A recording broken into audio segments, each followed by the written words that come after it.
सदाशिवसमारम्भां शङ्कराचार्यमध्यमाम् अस्मदाचार्यपर्यन्तां वन्दे गुरुपरम्पराम्।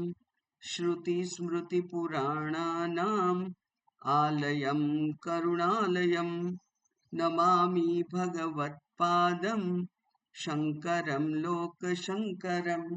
शङ्करं शङ्कराचार्यं केशवं बादरायणं सूत्रभाष्यकृतौ वन्दे भगवन्तौ पुनः पुनः।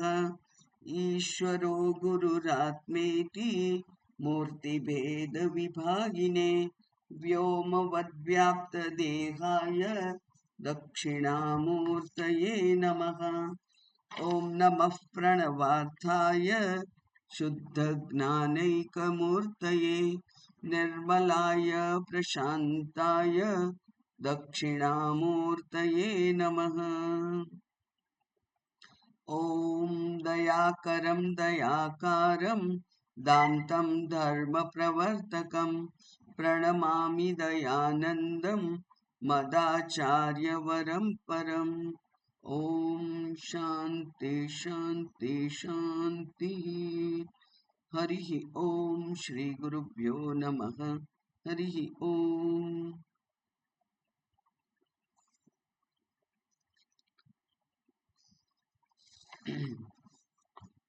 મોટા ગેપ પછી આપણે ચાલુ કરીએ। ભજ ગોવિંદમ गोविन्दं भज मूढमते भज गोविन्दं भज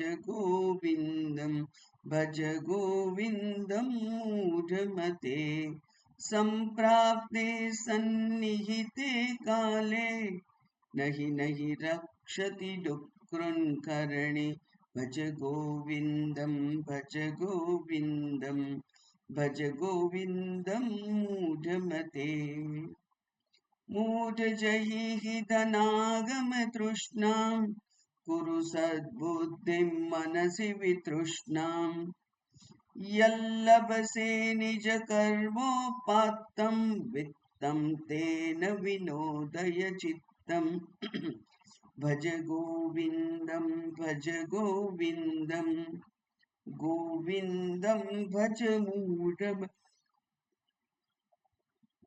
नारीस्तनभरनाभिदेशं दृष्ट्वा मागहमोहावेशम्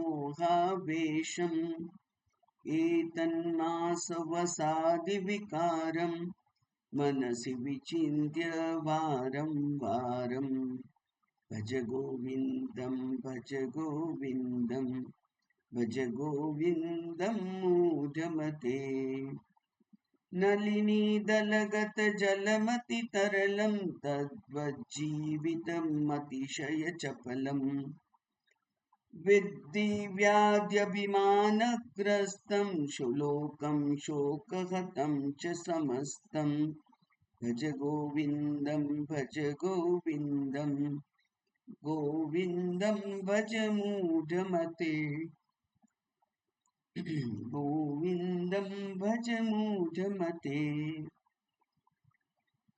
ત્યાં સુધી કર્યું હતું ને આપણે કે હજુ આગળ કર્યું હતું? ત્યાં સુધી જ કર્યું। એટલે જરાક રિવિઝન કરીએ તો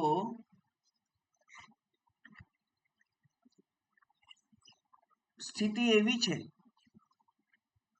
કે પેલા વૃદ્ધ વ્યક્તિને શંકરાચાર્યજી ઉપદેશ કરે છે। શું ઉપદેશ કર્યો? એ વ્યક્તિ ધાતુ પાઠનું રટણ કરી રહેલો હતો।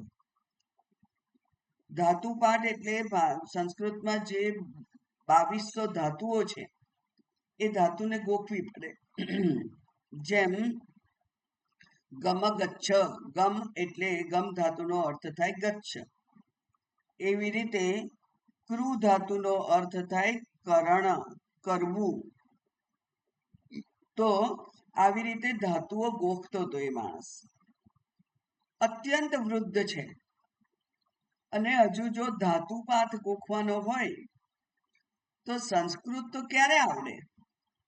અને હવે સંસ્કૃત ભણી અને કરવાનું શું? એક આર્ગ્યુમેન્ટ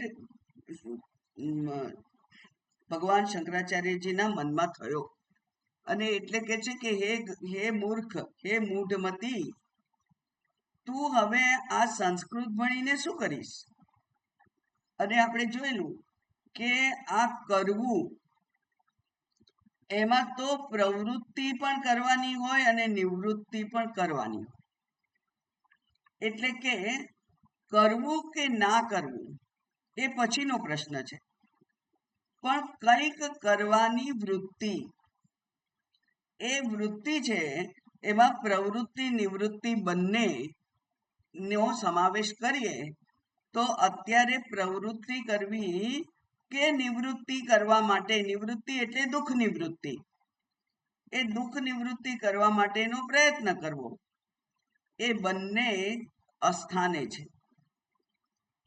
એટલે એમ કે છે કે જગત અંતર્ગત કોઈ પણ બાહ્ય બૌદ્ધિક પ્રવૃત્તિ અથવા નિવૃત્તિ એ તો સંસારમાં જકડી રાખનાર છે. અને એટલે એને બદલે હવે હે વૃદ્ધ વ્યક્તિ, તારે શું કરવું જોઈએ? ભજ ગોવિંદમ. હવે તું માત્ર ઈશ્વર શરણાગતિને માટેનો પ્રયત્ન કર. આ પ્રવૃત્તિ શેના માટે હોય છે? તો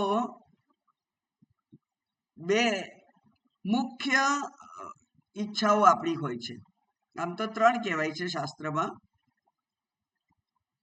એક છે સુખ, બીજું છે સલામતી અને ત્રીજું છે મૃત્યુમાંથી નિવૃત્તિ.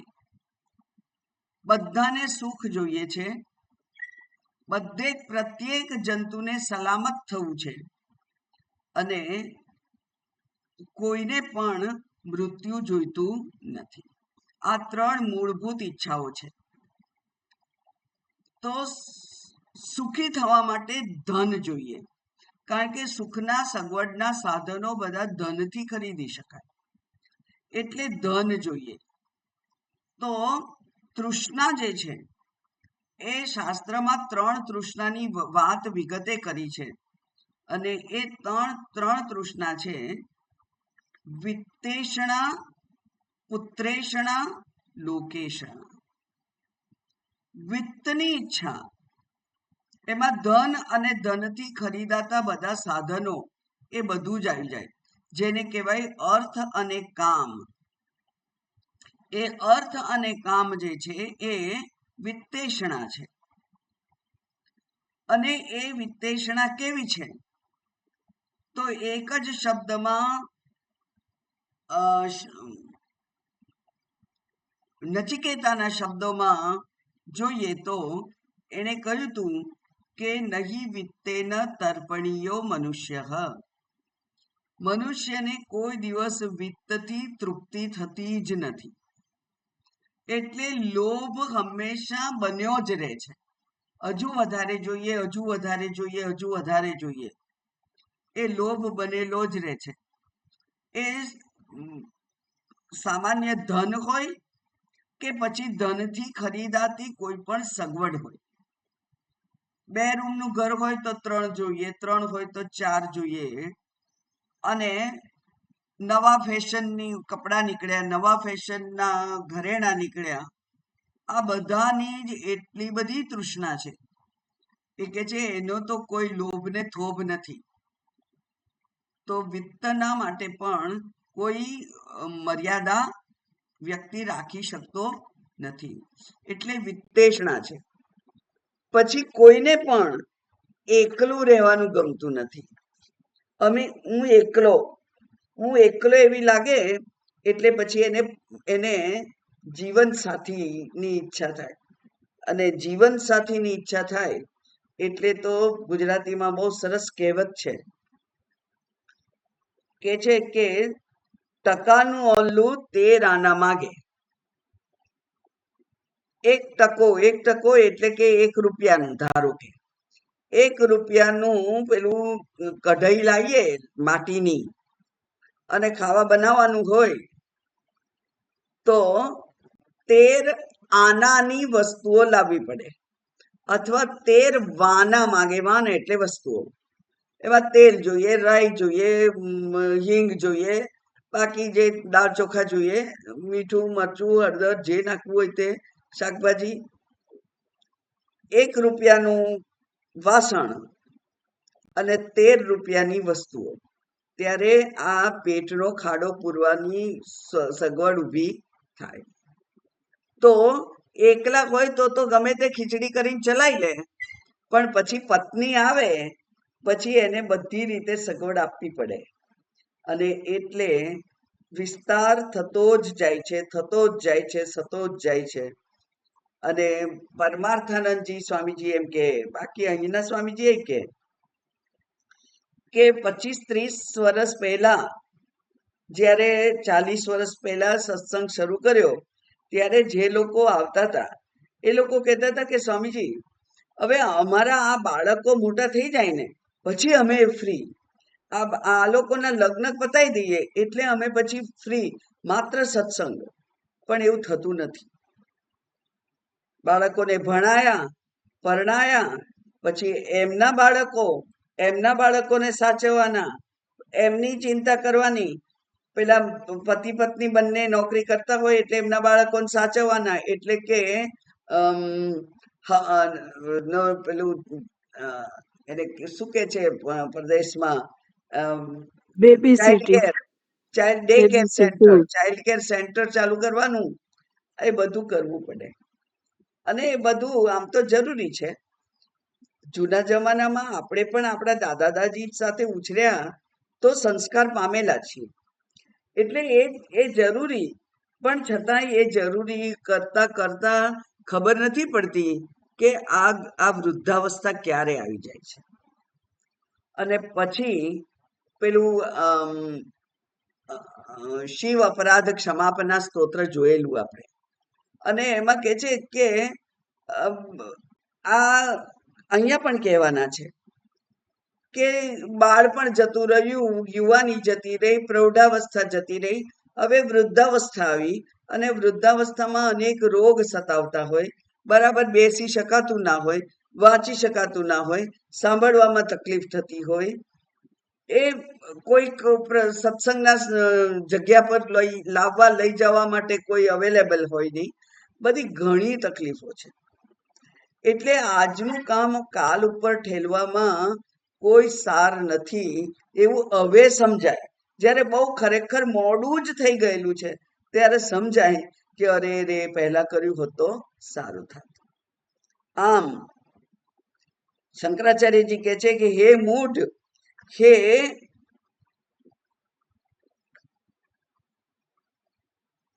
મૂઢ એટલે ડેલ્યુડેડ બુદ્ધિ, જેની બુદ્ધિ વિવેક કરી શકતી નથી, એ બુદ્ધિ.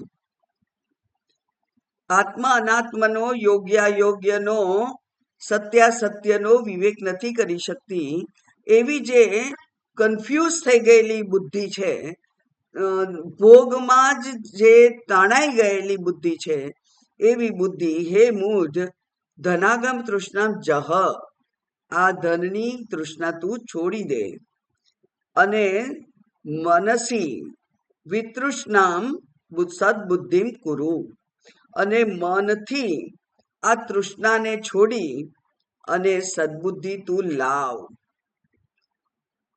બહુ વિવેક અને બહુ જેને કહેવાય પરિપક્વ એવી આ ભાષા છે શંકરાચાર્યજીની. એ કહે છે કે તમે બહારથી ના છોડી શકો તો કઈ વાંધો નહીં, કારણ કે તે ઘર છોડી અને વનમાં રહેવું એ તો અત્યંત કઠિન છે, એટલે એ ના કરી શકો તો કઈ નહીં, પણ મનથી આ તૃષ્ણાને તમે છોડી દો. મનસી સદબુદ્ધિમ કુરુ, મનથી આ એક સદબુદ્ધિ કરો, અને એ સદબુદ્ધિ કઈ? એ કે છે તૃષ્ણા છોડી દો. તો પછી શું કરીએ?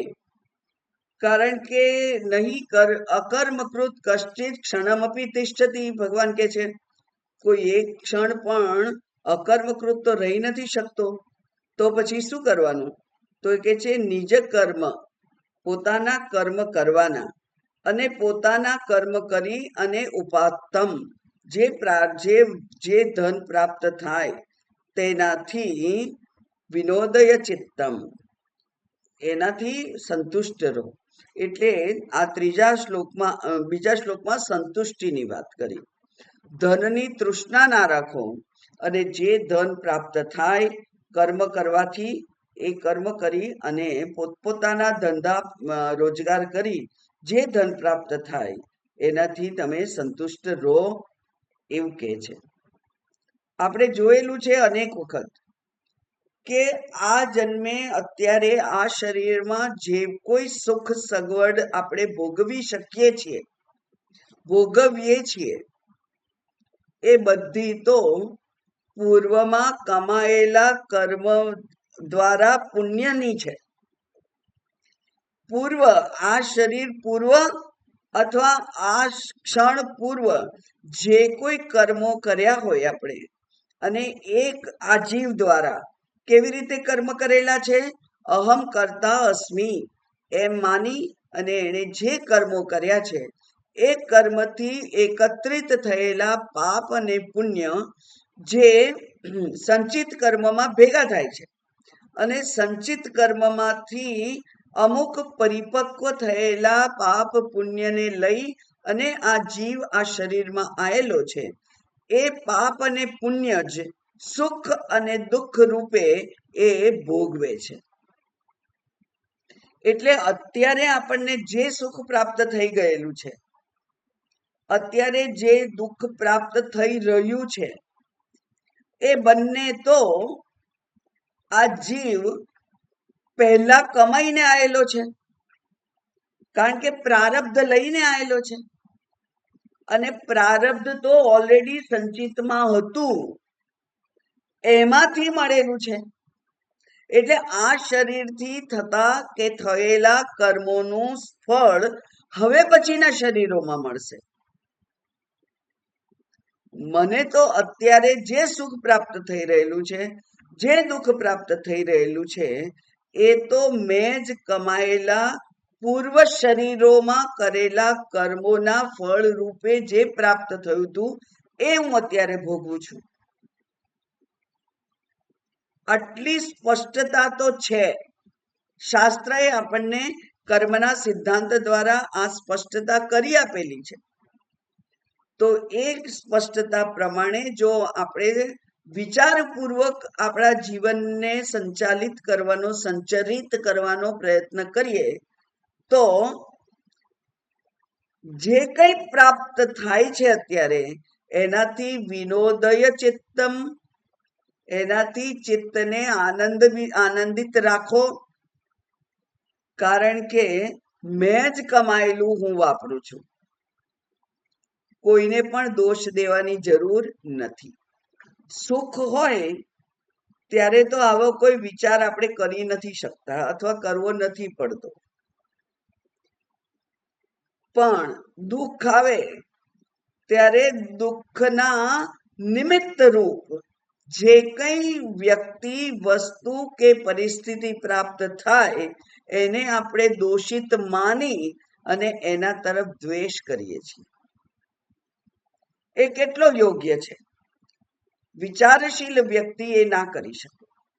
જેને શાસ્ત્રના વિચારની જે ટ્રેનિંગ મળી હોય, એને એક ક્ષણ માટે એમ લાગે કે આ મારો મેનેજર, બોસ, એ જ મને હેરાન કરે છે, એના કારણે હું દુઃખી થઉં છું. ઘરમાં એક અનુકૂળ નથી એવી વ્યક્તિની હાજરીને કારણે મને દુઃખ થાય છે. અમુક પરિસ્થિતિ, એ ધંધો ના ચાલ્યો બરાબર, અને એના કારણે મને દુઃખ થાય છે. આ જે કોઈ નિમિત્તને આપણે જોઈએ છીએ આ શરીરમાં, અને આ બુદ્ધિ એનું આકલન કરે છે, એને ખરેખર મહત્વ આપવા જેવું નથી હોતું, કારણ કે એ તો નિમિત્ત માત્ર છે. જેમ કે આપણને ચાલતા ચાલતા ઠોકર વાગી, પથ્થર હતો, દેખ્યો નહીં અને ઠોકર વાગી, તો પડી જઈ અને લોહી નીકળે કે હાડકું ભાગે, તો એના માટે દોષિત એ પથ્થર નથી, પથ્થર નિમિત્ત માત્ર છે. પણ આપણે સમજતા નથી અને એટલે કોઈકના ઉપર દોષારોપણ કરી અને આ જેને કહેવાય પ્રેઝન્ટ મોમેન્ટ, આ ક્ષણને પણ આપણે કલુષિત કરી દઈએ છીએ. તો આ બહુ વિચારવા લાયક વાક્ય છે. આ આખું ભજગોવિંદમ સ્તોત્ર, નાના નાના વાક્યોને આપણે જીવનમાં જો વણી લઈએ તો આ જીવન એ બહુ જ આધ્યાત્મિક રીતે ઉન્નતિ કરાવનાર છે. ત્યાં કહ્યું કે નિજ કર્મોપાતમ યત વિત્તમ લભસે, પોતાના કર્મથી ઉત્પન્ન થતું જે વિત્ત તમે મેળવો, પ્રાપ્ત કરો, તેનાથી જ તેન વિનોદય ચિત્તમ, એનાથી સંતુષ્ટ રહી અને ચિત્તને આનંદિત કરો. બરાબર. હવે આગળ જોઈએ. નારી સ્તનભર નાભી દેશમ દૃષ્ટ્વા માગ મોહાવેશમ, એતન્માસ વસાદિ વિકારમ મનસી વિચિંત્ય વારમ વારમ. અહીંયા બાહ્ય શરીરના આકર્ષણને વિષય બનાવી અને શંકરાચાર્ય કહે છે કે આ જે સ્થૂળ શરીર છે, એ સ્થૂળ શરીર તો માત્ર વિકાર છે. પંચ મહાભૂતનું બનેલું સ્થૂળ શરીર, પંચીકરણ દ્વારા બનેલું આ સ્થૂળ શરીર, એ તો માત્ર હાડ ચામડાનું બનેલું માળખું છે. અને નારીનો અહીંયા ઉલ્લેખ કર્યો છે,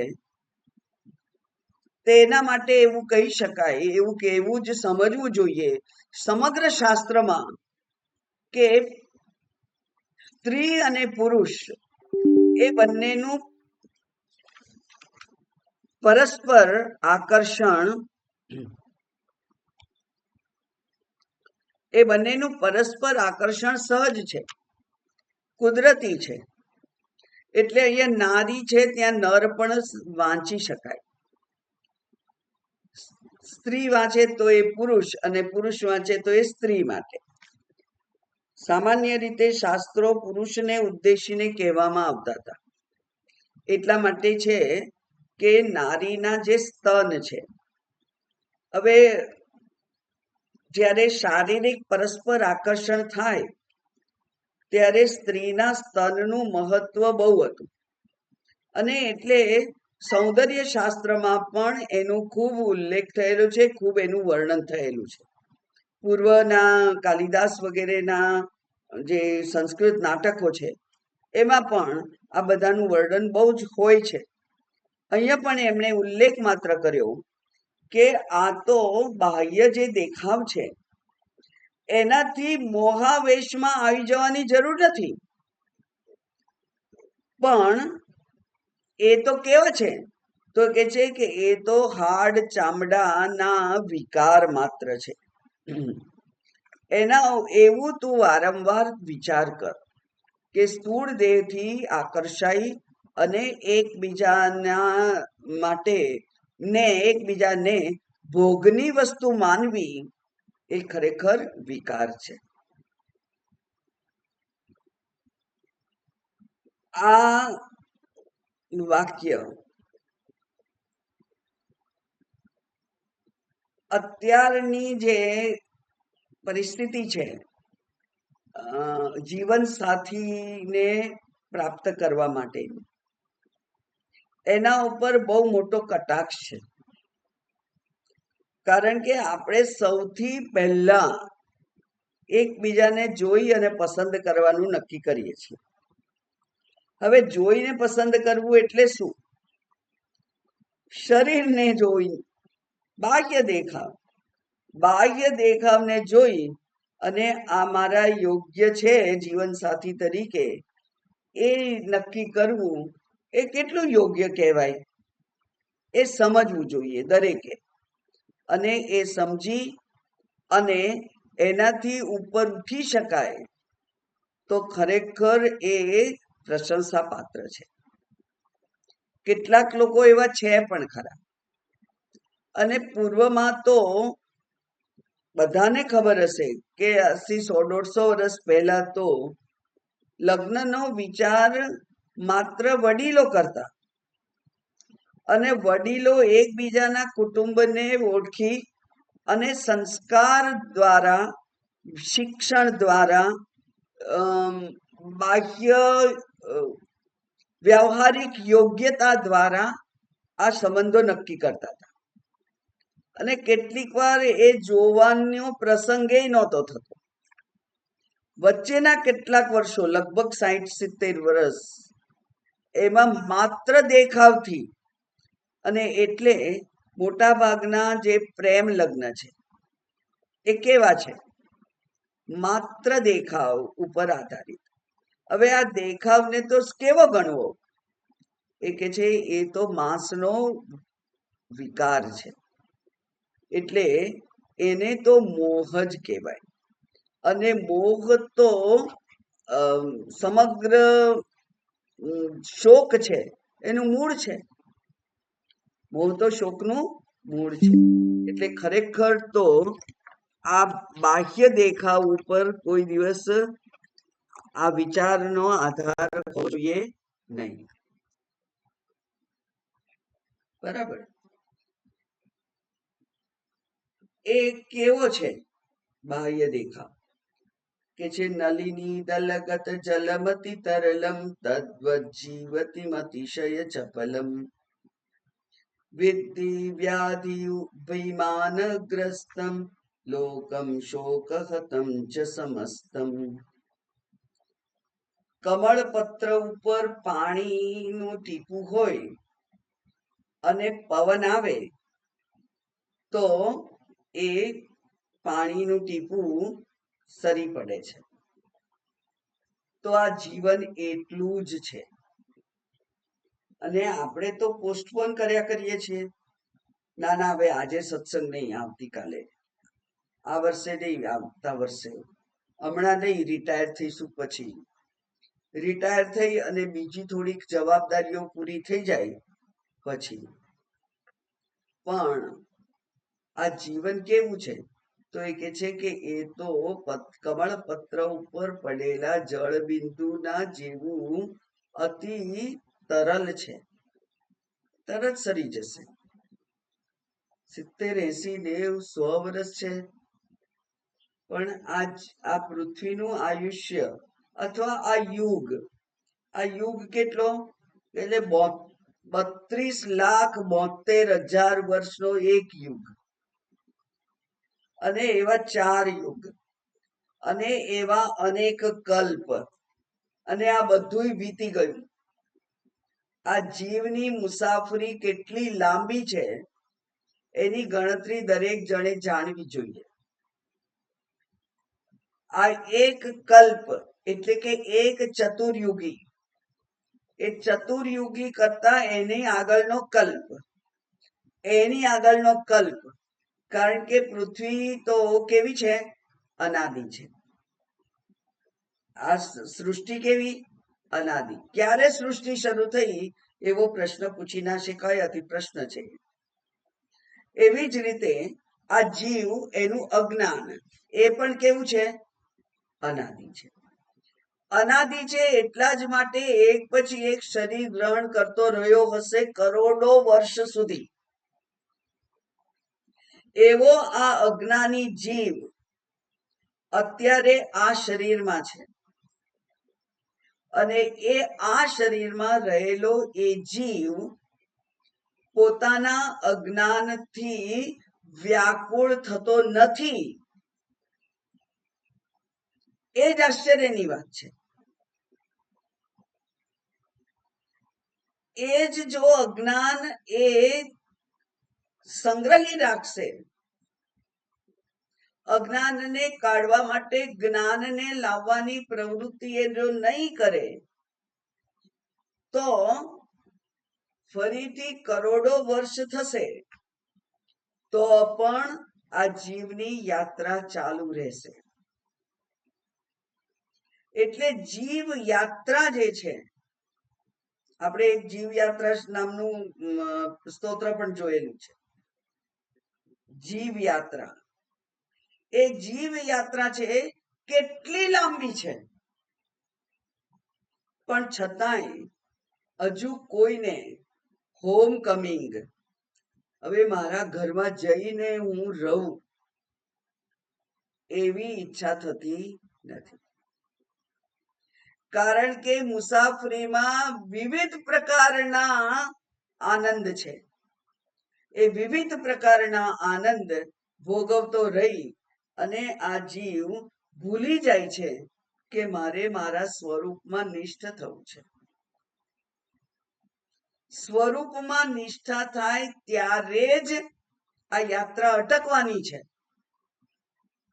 એટલે જેને પણ શાસ્ત્રનો થોડોક પરિચય છે, થોડુંક એને શાસ્ત્ર ગુરુ પાસે જઈ અને આ જ્ઞાનને પ્રાપ્ત કરવા પ્રયત્ન કરેલો છે, એને ખબર છે કે આ અનંત કાળથી ચાલી આવતી મારી આ યાત્રા પૂરી ક્યારે થશે.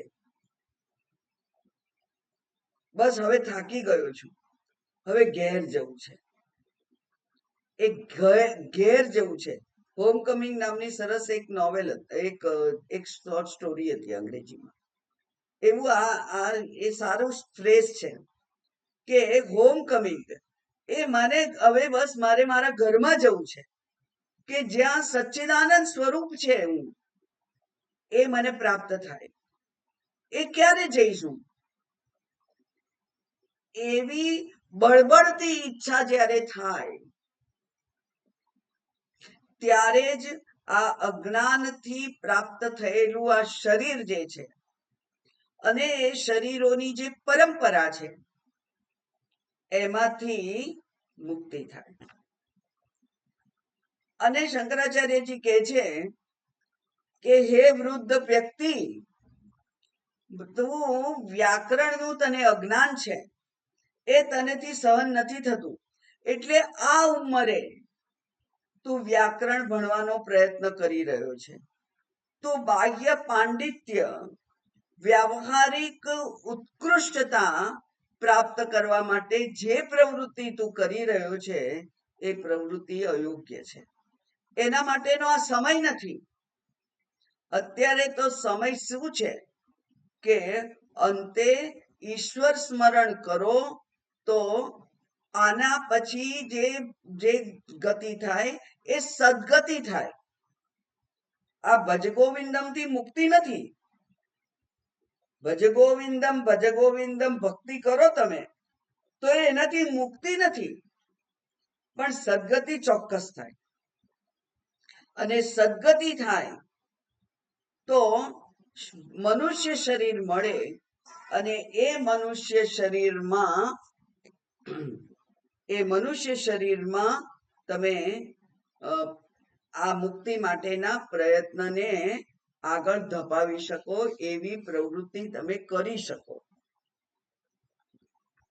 એટલે હે મનુષ્ય, અત્યારે આ શરીર મળ્યું છે ત્યારે એનો ભોગ માટે દુરુપયોગ ના કરો. એક ક્ષણ ગુમાવવાની નથી. કેવી રીતે? આપણી પાસે બહુ સુંદર ઉદાહરણ છે જડ ભરતનું. ભરત મુનિ ની મૃગમાં આસક્તિ થઈ ગઈ અને મૃગનું શરીર ધારણ કરવું પડ્યું. હવે મૃગના શરીરને તો એમણે બહુ બહુ સંયમ પૂર્વક સહનશીલતાથી વ્યતીત કરી દીધું, અને ત્યાર પછી માત્ર એક અંતરાય હતો, અંતિમ અંતિમ મતિ તેવી ગતિ, એક કારણ કે જ્ઞાન ખૂટતું નહોતું, પણ અંતિમ મતિ કઈ થઈ? બંને બંને ભેગા થાય ત્યારે નવો જન્મ, નવું શરીર મળે છે, ખબર હશે આપણને. ભગવાને ભગવદ્ ગીતામાં કહ્યું કે અંતે જેવી મતિ તેવી ગતિ. તો પછી અત્યાર સુધી જે મેં પુણ્ય કર્યા છે અને સંચિતમાં પુણ્યના હું પોટલા સાથે એના સાથે હું આ શરીર લઉં, તો પણ અંતે એટલે કે જ્ઞાન રૂપ જ્ઞાનમય શરીર હતું ભરત મુનિનું. જ્ઞાની હતા, તો જ્ઞાની હોય તો મુક્તિ થવી જોઈએ, એટલે અહમ બ્રહ્મ જ્ઞાન હતું એમને, તો મુક્તિ થવી જોઈએ. પણ એની સાથે સાથે પેલી અંતિમ જે મતિ હતી એ ભળી જાય છે, અને એટલે માત્ર આપણા કર્મના પાપ પુણ્યના પેલા પોટલી એની સાથે અંતિમ મતિ એ પણ ભાગ ભજવે છે. એ બે ભેગા થઈ અને જે પ્રાપ્ત થવાનું હોય એ થાય, અને એટલે મૃગનું શરીર પ્રાપ્ત થયું. પણ પછી એક એમના ઉપર અનુગ્રહ રહેલો ભગવાનનો, કે એમને મૃગના શરીરમાં પણ યાદ હતું કે મેં ભૂલ કરી, મૃગમાં આસક્તિ કરવાની મેં ભૂલ કરી, એટલા માટે આ મૃગ શરીર પ્રાપ્ત થયું છે. તો કેટલાક મહાત્માઓ અહીંયા બહુ સુંદર તક લઈ અને ઉદાહરણ આપે છે કે ઘણા બધા લોકોને હવે તો પેટ એનિમલ રાખવાની ઈચ્છા હોય છે, કરે છે લોકો. કૂતરું હોય, બિલાડી હોય, અને એને સુંદર નામ આપેલું હોય, અને એને વળગીને રહેતા હોય, એને સાથે સુવાડતા હોય, એને આપીને એને મોઢામાં આંગળા નાખીને ભોજન કરાવી અને પછી ભોજન કરતા હોય. આવા બધા જે લોકો છે એમને જો ભૂલે ચૂકે પણ અંતના સમયે જો એ પેલો ડોગી યાદ આવ્યો તો કૂતરાનું શરીર લેવું પડશે, પોપટનું શરીર લેવું પડે, બિલાડીનું શરીર લેવું પડે. અને આ બહુ સહજ છે, કારણ કે કુટુંબ નાના થતા જ ગયા છે હવે. એટલે કુટુંબમાં મારા ભાઈ ને મારી બેન ને બેનનો દીકરો ને આમ ને એવું બધું તો યાદ લોકોને આવવાનું નથી. તો યાદ કોણ આવશે? જેની સાથે અત્યારે જાગૃતના 18-20 કલાક વિતાવે છે એ કૂતરો જ યાદ આવશે, અને તો કૂતરાનું શરીર મળવું સહજ છે. તો આ બે થયું હતું ત્યારે ભરતજીનો ફરીથી મનુષ્ય શરીરમાં અવતરણ થયું, અને એમણે અત્યંત સાવચેતી પૂર્વક આ શરીરમાં તો કોઈ પણ વ્યક્તિ વસ્તુ માટે આસક્તિ ના થાય એવું સંયમ પૂર્વકનું અત્યંત સંયમિત વિચારશીલ એવું જીવન જીવ્યું, અને એટલે એ જડ ભરત કહેવાયા. જડવત આચરેત એમ કહે છે. તો જડવત એટલે પોતે આપણે તો બુદ્ધિશાળી છીએ, અને મારી બુદ્ધિના તો પ્રશંસા થવી જોઈએ, વખાણ થવા જોઈએ. બુદ્ધિ તો અનાત્મા છે, ત્યાં સુકરમાં જીવ રાખવાનું, પણ એમાં રહી જાય છે. એટલે કોઈકે બુદ્ધિની જો નિંદા કરી હોય, ટીકા કરી હોય, તો છેક અંદર સુધી લાગી આવે છે. ખાસ કરીને કોઈએ બુદ્ધું કહ્યું હોય, મૂર્ખ કહ્યું હોય, અપમાન કરવાના શબ્દો કયા હોય, તો એ તો વાકબાણ વાગ્યા હોય તે જાણે. એમ આ વાકબાણ એ આપણા અભિમાનને, અહંકારને ને હાનિ કરે છે. એને એટલું બધું મહત્વ આપેલું છે આપણે તો. જ્યારે કે છે કે તું કેવું જીવ, તો કે છે ના ના મૂઢવત તું જીવ. કે એટલે આ શરીર કેવું છે, અત્યંત ચપળ છે. અને ત્યારે આપણે જ્યારે શિવ અપરાધ ક્ષમાપના સ્તોત્ર જોયું હતું ત્યારે જોયેલું કે વ્યક્તિ પેલો ગર્ભમાં હોય ત્યારે ગર્ભમાં પ્રાર્થના કરે છે કે હે ભગવાન, મેં તો ભૂલ થઈ ગઈ મારી, અને મેં તમારું પૂજા ના કરી અને આ નવું શરીર લેવાનું થયું, અને એમાં ગર્ભવાસ કેટલો કઠિન છે, કેટલો બધો ત્રાસજનક છે, એમાંથી મારે પસાર થવાનું છે. હવે હું ભૂલ નહીં કરું હે ભગવાન, હવે હું તમને સતત યાદ કરીશ. પણ એવું થતું નથી. પછી તરત શું થાય કે નાના બાળકને તો જીવજંતુ કરડે, અને મચ્છર કરડે, કીડી કરડે, મળમૂત્રમાં સૂઈ રહેવું પડે, તો ત્યારે પણ ભગવાનને યાદ કરે છે. એના પછી થોડો મોટો થાય છે, રમતમાં ભળી જાય છે, અને રમકડાઓમાં ખોવાઈ જાય છે. એનાથી મોટો થાય એટલે પછી જીવતા રમકડાઓમાં ખોવાઈ જાય, એટલે કે તરુણ તરુણી, સ્ત્રી પુરુષ, અને એ તો ટીનેજ છે, આનંદ કરવાનો અવસર છે, એટલે આનંદમાં ખોવાઈ જાય છે. ત્યાર પછી કુટુંબ થાય છે, અને કુટુંબનું પાલન પોષણ કરવામાં ખોવાઈ જાય છે. આ બધી જ વાત એ શિવ અપરાધ ક્ષમાપનામાં આપણે જોઈ લઈએ, અહીંયા પણ જોવાના છીએ. એટલા માટે કે છે કે આ જે આયુષ્ય છે કેવું છે, તો કે છે એ તો જળબિંદુ, કમળપત્ર પર જળબિંદુ જેવું છે. ગુજરાતી કવિઓએ કહ્યું છે એ તો ઝાકળના બિંદુ જેવું છે.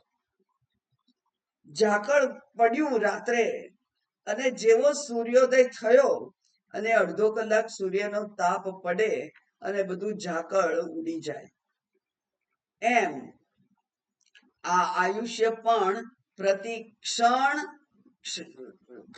ક્ષય થનારું છે.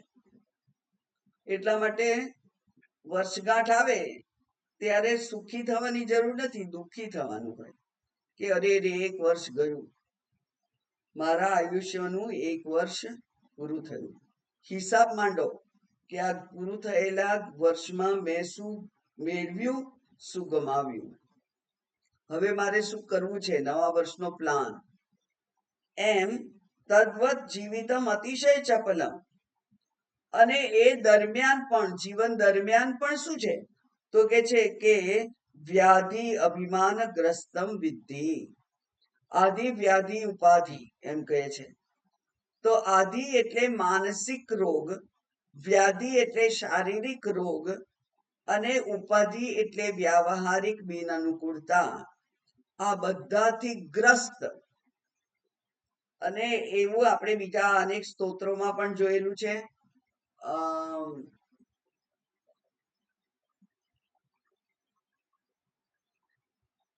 નામ તો હું ભૂલી ગઈ છું, પણ જ્યાં શિષ્ય ગુરુ પાસે આવે છે અને કહે છે કે હે ગુરુ, હું ત્રિવિધ તાપથી અતિશય તપ્ત છું.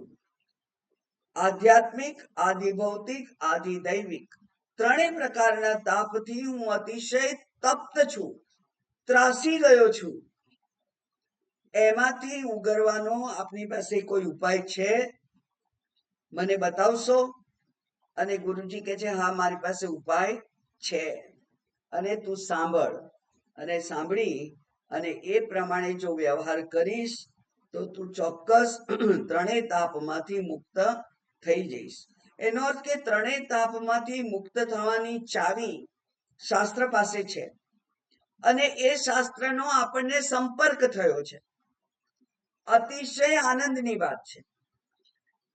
માત્ર શાસ્ત્રનો સંપર્ક નથી થયો, શાસ્ત્ર સમજાવનાર ગુરુ પણ પ્રાપ્ત થયા છે. તો હવે તો બધી જ અનુકૂળતા થઈ ગઈ છે. માત્ર મારા આ ચંચળ મનને સાચવી અને મારે ગુરુના ચરણમાં એને શરણાગત કરી દેવાનું છે. અને શાસ્ત્રના આદેશ પ્રમાણે, ઉપદેશ પ્રમાણે વ્યવહાર ચલાવી અને એ સુસંસ્કૃત મન દ્વારા આ આત્મ સ્વરૂપનો વિચાર કરવાનો છે. એટલે બધી જ અનુકૂળતા પ્રાપ્ત થઈ ગયેલી છે. હવે પણ જો ના કરીએ તો આપણે આપણના પૂર્વના કરેલા પુણ્યનો સુખના અનુભવ માટે દુરુપયોગ કરી રહ્યા છીએ એવું કહેવાશે. કારણ કે પૂર્વના પુણ્ય વગર બ્રહ્મ વિદ્યા પ્રાપ્ત ના થાય. અને બ્રહ્મ વિદ્યા પ્રાપ્ત થઈ ગઈ છે તો હવે એ બ્રહ્મ વિદ્યાની સફળ એવી અનુભૂતિ મને આ શરીરમાં થવા માટે મારે જે કંઈ કરવા યોગ્ય છે એ કરવા યોગ્ય હું મારી બુદ્ધિથી, નિશ્ચયાત્મિકા બુદ્ધિ એવું ભગવાને કહ્યું છે કે એની જરૂર છે. એના વડે તમે આ નિશ્ચયાત્મિકા બુદ્ધિથી હવે તમે નિશ્ચય કરો કે મારે ભોગ નહીં, માત્ર યોગ દ્વારા આત્મ પ્રાપ્તિ કરવી છે. અને આ શરીરોની જે પરંપરા છે એમાંથી મારી નિવૃત્તિ જોઈએ છે. એટલા માટે કે છે કે આ શરીર કેવું છે તો કે છે વ્યાધિ છે અને અભિમાનથી ગ્રસ્ત છે. અભિમાન એટલે હું.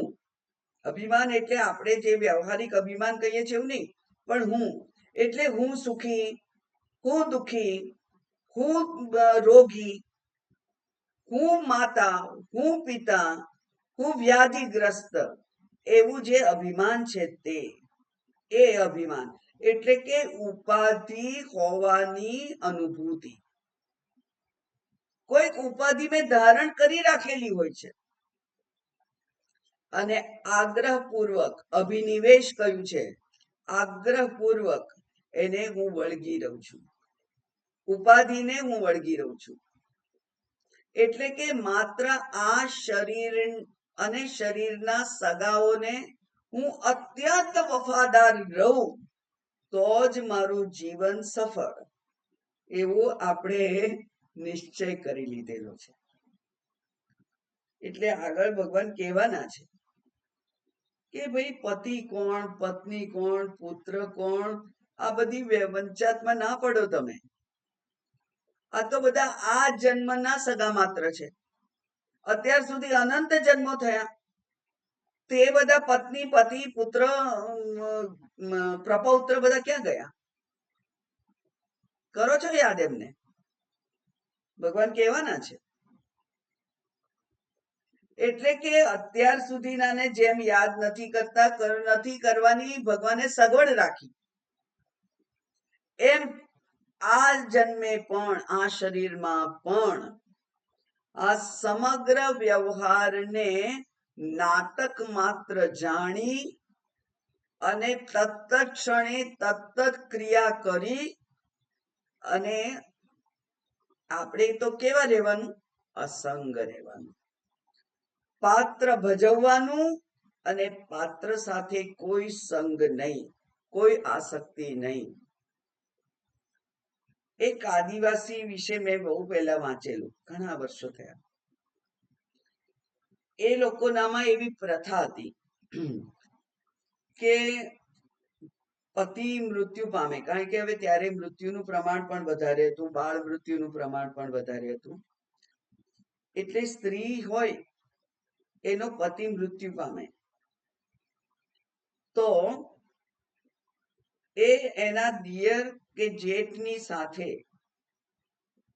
પરિણીત હોય તો પણ શારીરિક સંબંધ બાંધી અને પુત્ર પ્રાપ્ત કરી શકે. તો શારીરિક સંબંધ કેવી રીતે બાંધવાનું? એ કે છે આખા શરીર ઉપર તેલ ચોળી દે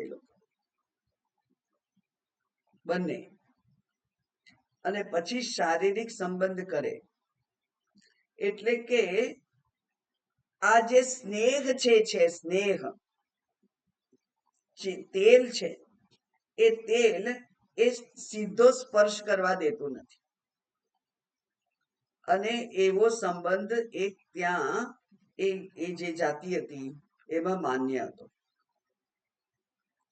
તો આ આપણે પણ જેમ પેલું ફણસ સમારવું હોય કે સુરણ સમારવું હોય તો આપણે તેલથી કે મીઠાથી હાથ કરી દઈએ, પછી એની ચિકાસ કે એનું જે પેલું ખુજલી આવવાની જે એની પ્રકૃતિ છે એનાથી બચી શકીએ.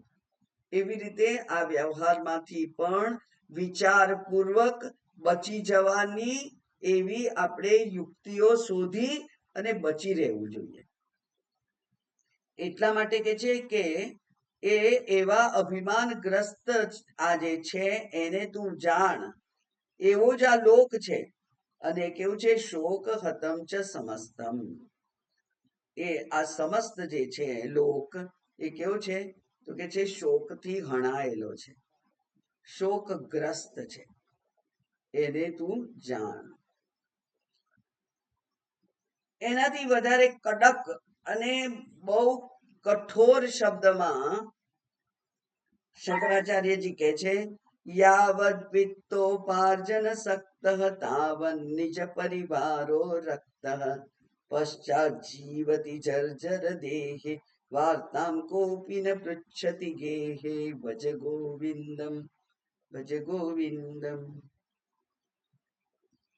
જ્યાં સુધી કમાતા હોઈએ એટલે કે ઉપયોગી હોઈએ, ધન લાવતા હોઈએ અથવા તન મનથી કુટુંબની સેવા કરવા માટે શક્તિમાન હોઈએ ત્યાં સુધી.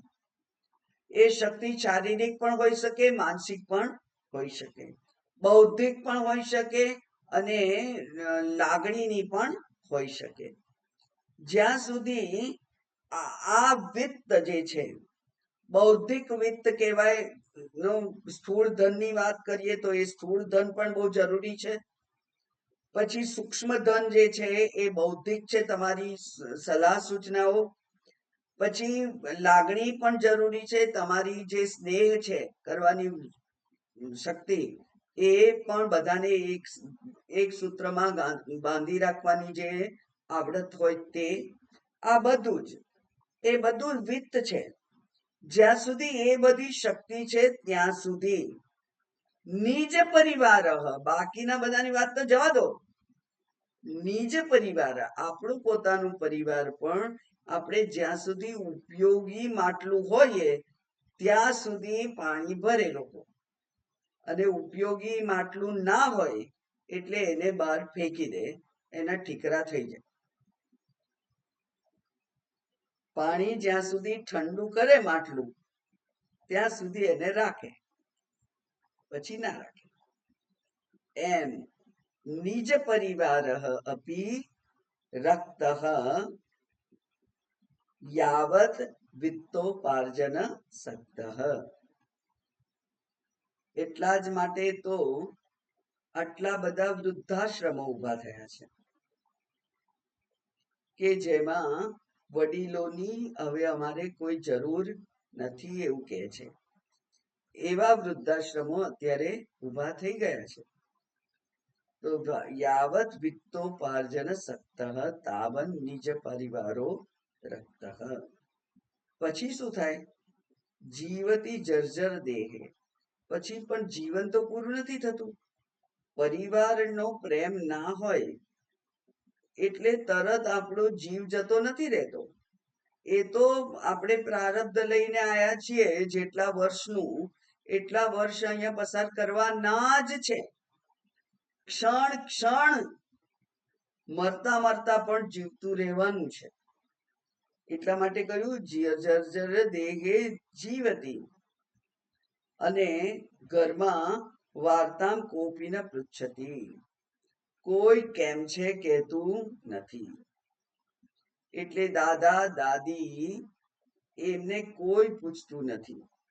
બહુ જૂના જમાનામાં તો આમ તો મેં જોયેલું થોડું ઘણું તો, કે એક જૂનો અંદર ઓરડો હોય, એ મોટા ભાગે નાનકડી કદાચ બારી હોય પણ બાકી અંધારો, અને એ અંધારા ઓરડામાં દાદા કે બાનું ખાટલો હોય.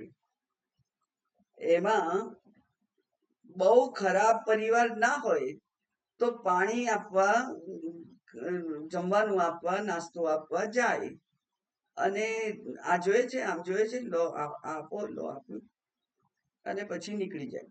કારણ કે બધાને પોતપોતાના ઉપાધિ પ્રમાણેના કાર્યમાં પ્રવૃત્ત થવું પડતું હોય છે. એટલે વૃદ્ધ માણસ માટે કોઈ હાજર હોતું નથી.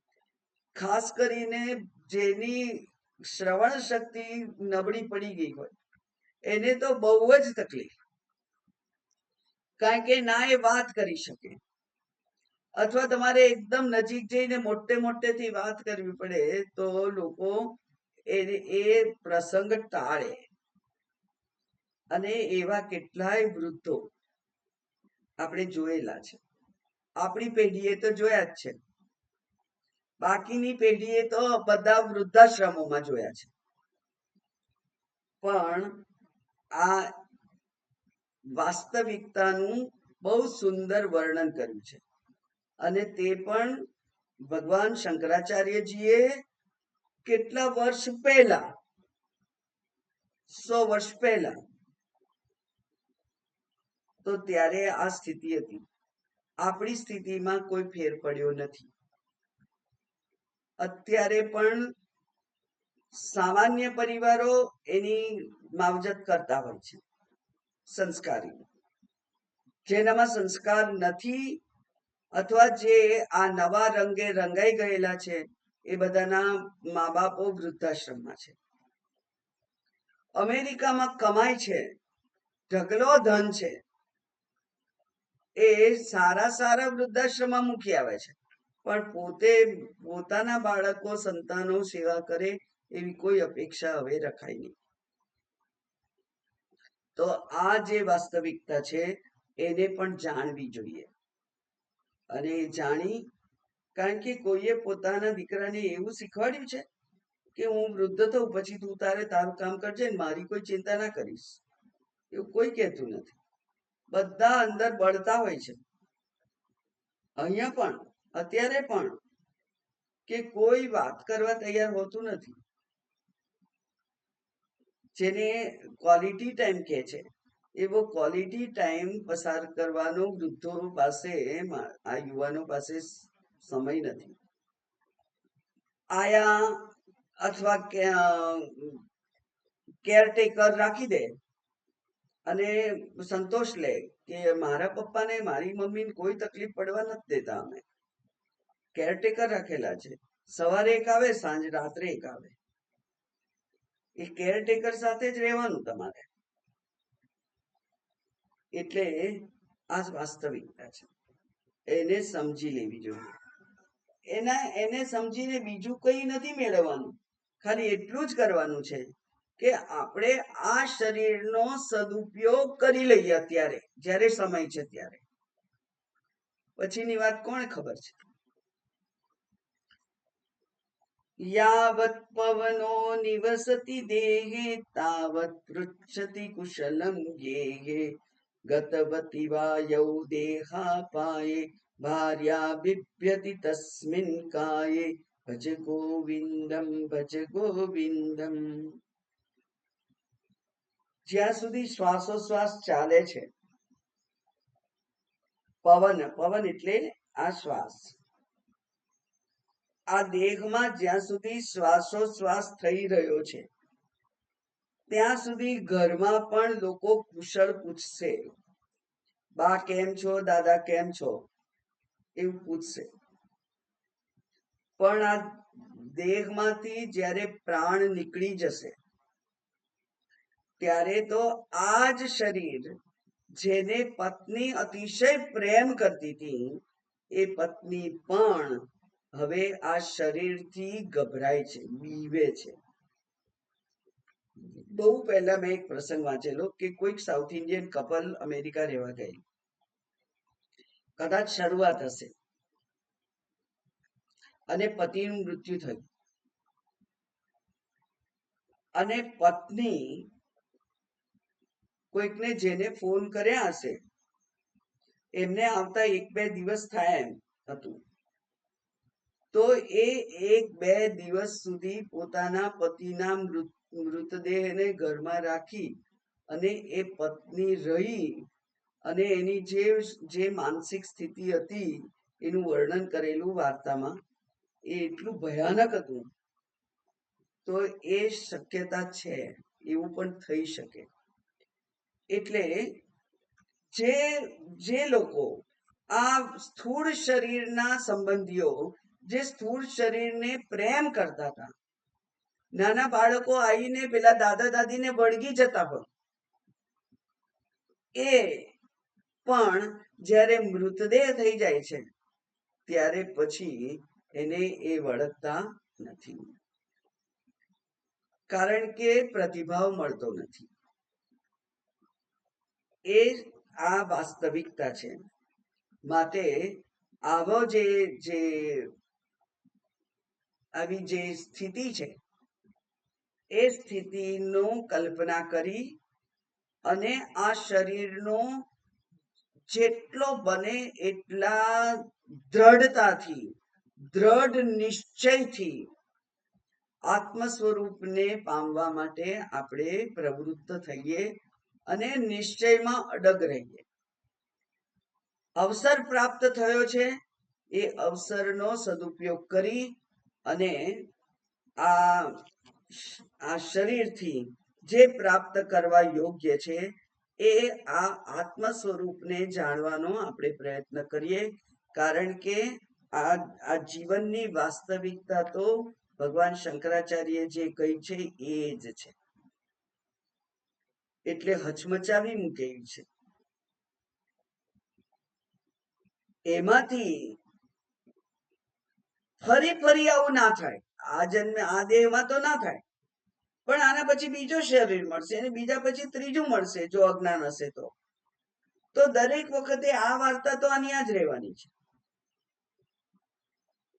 અને આ તો આપણે તો કલ્પના માત્ર મનુષ્ય શરીરની કરી શકીએ છીએ. પ્રાણી શરીરની કલ્પના કરીએ. જે ગાયને પૂજતા હતા, પૂજીને લઈ આવેલા, એ ગાય જ્યારે મૃત્યુ પામે ત્યારે એની જે સ્થિતિ છે, જ્યારે દૂધ આપતી બંધ થઈ જાય ત્યારે એને માટેની ટ્રીટમેન્ટ છે એ કેવી હોય? એ કેટલીક જ જગ્યાઓ છે જ્યાં એવા લોકોની સંભાળ રખાય.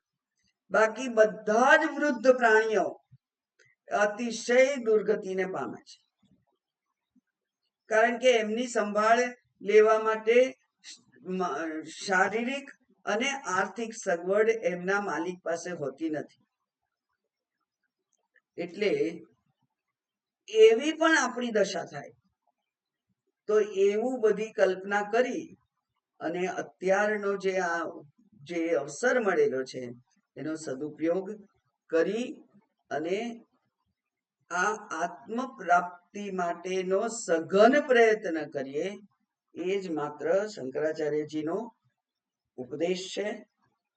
આવતીકાલે આગળ જોઈશું. ઓમ પૂર્ણમદઃ પૂર્ણમિદં પૂર્ણાત પૂર્ણમુદચ્યતે પૂર્ણસ્ય પૂર્ણમાદાય પૂર્ણમેવાવશિષ્યતે. ઓમ શાંતિ શાંતિ શાંતિ. હરિ ઓમ. શ્રી ગુરુભ્યો નમઃ. હરિ ઓમ.